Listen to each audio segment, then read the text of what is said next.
Hello, வணக்கம்.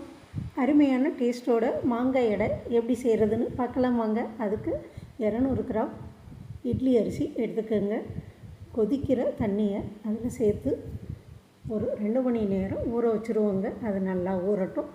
ஊறவும் நாம் அரைக்கும்போது ஒரு மூடி தேங்காய், 1/4 ஸ்பூன் பெருங்காயம், 2-3 பச்சை மிளகாய், ஒரு சின்ன துண்டு இஞ்சி, இந்த அடைக்கு தேவையான உப்பு, இதை அரிசியோடு சேர்த்து நல்லா நைஸாக அரைச்சி எடுத்துகிட்டு வந்துடுவோங்க. அதை அரைச்சி எடுத்துகிட்டு வந்துட்டு சின்ன மாங்காயாக இருந்தால் ஒரு மாங்காய் துருவி எடுத்துக்கோங்க. 2 பெரிய வெங்காயம் பொடியாக கட் பண்ணி எடுத்துருங்க.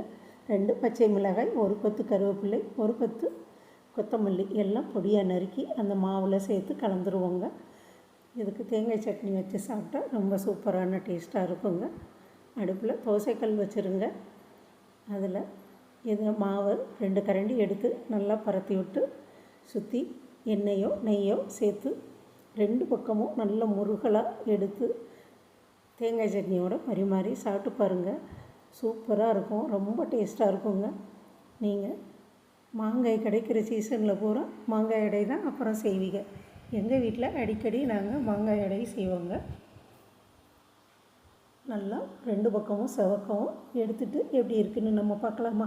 நம்ம கிராமிய சமையல் சேனலை இதுவரை சப்ஸ்கிரைப் பண்ணாமல் இருந்தீங்கன்னா சப்ஸ்கிரைப் பண்ணிடுங்க. நன்றி, வணக்கம்.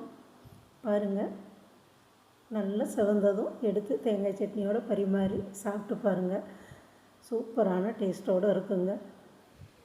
பருப்பு அடைக்கு பதிலாக வித்தியாசமாக இந்த அடையும் செஞ்சு சாப்பிட்டு